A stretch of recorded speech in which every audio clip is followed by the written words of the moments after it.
اور معاشرے کا کتنا کمینہ شخص ہے وہ جو کسی کی بیٹی کو اس لیے تنگ کرتا ہے کہ وہ جہیز نہیں لے کے آئی، یا وہ اس کی خواہش کے مطابق، اس کی توقع کے مطابق جہیز نہیں لائی۔ شریعت اسلامیہ نے تو نکاح کو آسان قرار دیا، اور یہ جو ہم اتنی لمبی چوڑی باراتیں لے کر کے چلے جاتے ہیں بیٹی والوں کے گھر میں، تو اسلام میں تو اس کا ایسا کوئی تصور نہیں ہے۔ 500 600 لوگ بیٹی والوں کے ہاں چلے جاتے ہیں اور جس طرح کسی محاذ پہ جا رہے ہیں۔ نکاح فی المساجد کا رواج اگر ڈالا جائے تو ہماری زندگیاں سوکھی ہو جاتی۔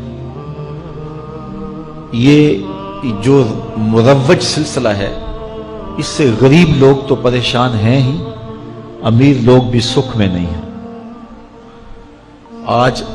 1 کروڑ روپیہ شادی پہ خرچ آ رہا ہے، اور جس کی 4 بیٹیاں ہیں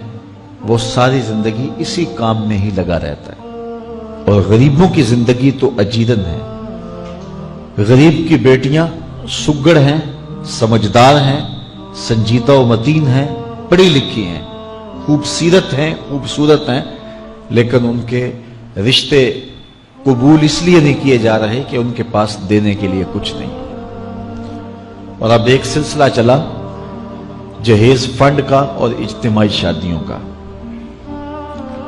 تو شاید کسی کے لیے اس میں تسکین ہو، لیکن میں تو ایک مرتبہ ایسی تقریب میں گیا ہوں تو دکھی ہو کے آیا ہوں۔ ہر شخص کا اپنا مزاج ہوتا ہے، مختلف تنظیمات، مختلف لوگ غریب بچیوں کی اجتماعی شادیاں کر رہے ہیں، تو میں ایک تقریب میں مجھے کھینچ کے کچھ لوگ لے گئے۔ میں نے کہا مجھے تجربہ تو نہیں ہے، لیکن مجھے لگتا ہے کہ میرے لیے تکلیف کا سامان ہوگا، اور دوست جس مقصد کے لیے مجھے لے کے جا رہے ہیں تو ان کا مقصد بھی پورا نہیں ہوگا۔ ایسا ہی ہوا، ایک ہال میں 15 سے 20 بچیاں تھیں، اور دوسری جانب 15 سے 20 بچے تھے، اور ان کے مہمان، ان کا ہجوم تھا، اور اسٹیج کے اوپر جو کرسیاں لگی تھیں ان پر مخیر حضرات بیٹھے ہوئے تھے جنہوں نے سرمایہ لگایا اور جہیز فنڈ دیا،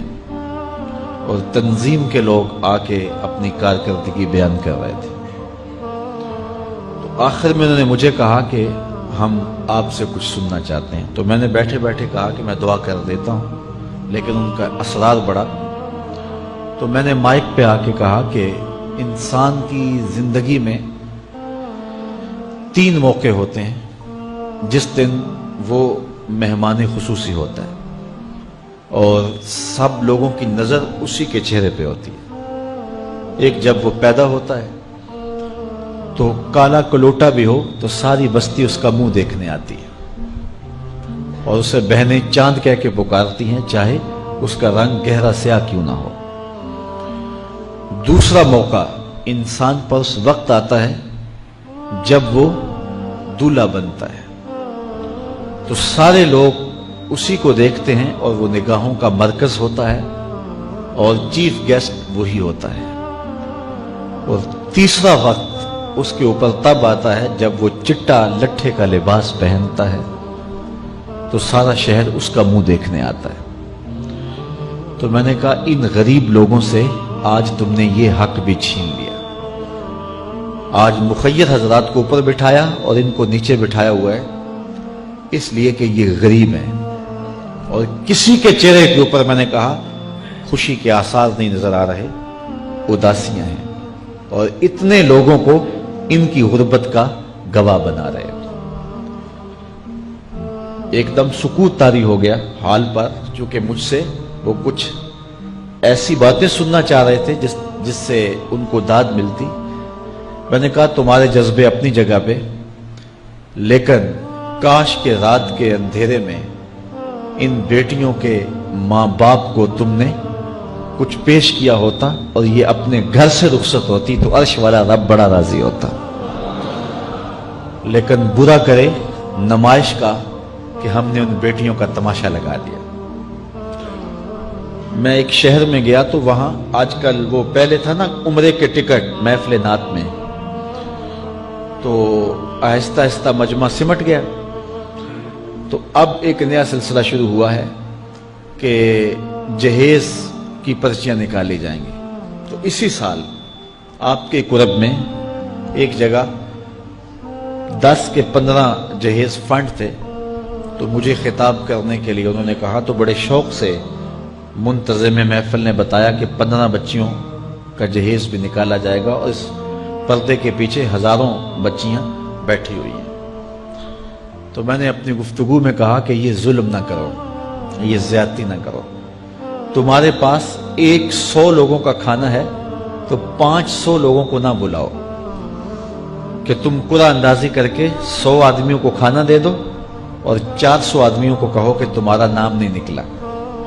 تمہارے پاس 100 کا کھانا ہے تو 100 کو ہی پردے سے بلاؤ اور ان کو کھانا کھلا دو۔ میں نے کہا 10,000 بیٹیاں اس پردے کے پیچھے بیٹھی ہیں آپ کے بقول، اور آپ ان میں سے چند کو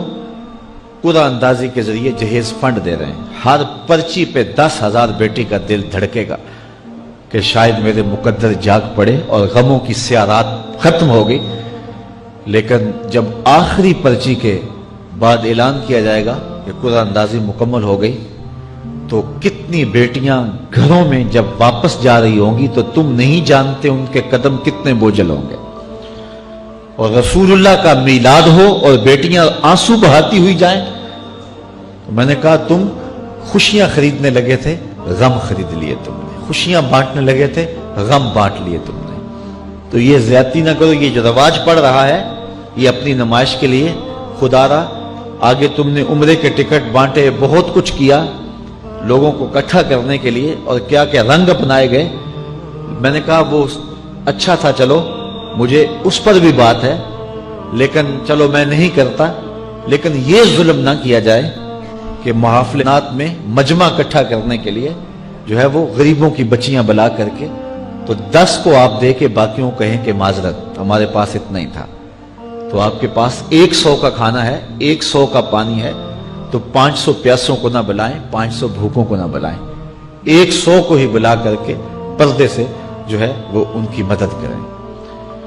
تو میں یہ کہتا ہوں کہ ہم جہیز فنڈ دینے کی بجائے، یہ جب تک یہ حالات ختم نہیں ہوتے، میں خفیہ طور پہ یہ بھی کرنا چاہیے، لیکن ساری قوم ادھر لگ گئی ہے،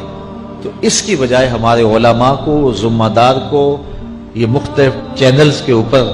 یہ جو ٹاکنگ ہوتی ہے اس پہ گفتگو ہونی چاہیے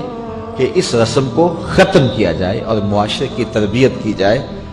کہ بیٹیوں کا رشتہ اس لیے قبول کیا جائے کہ وہ دیندار ہیں، وہ پردے دار ہیں،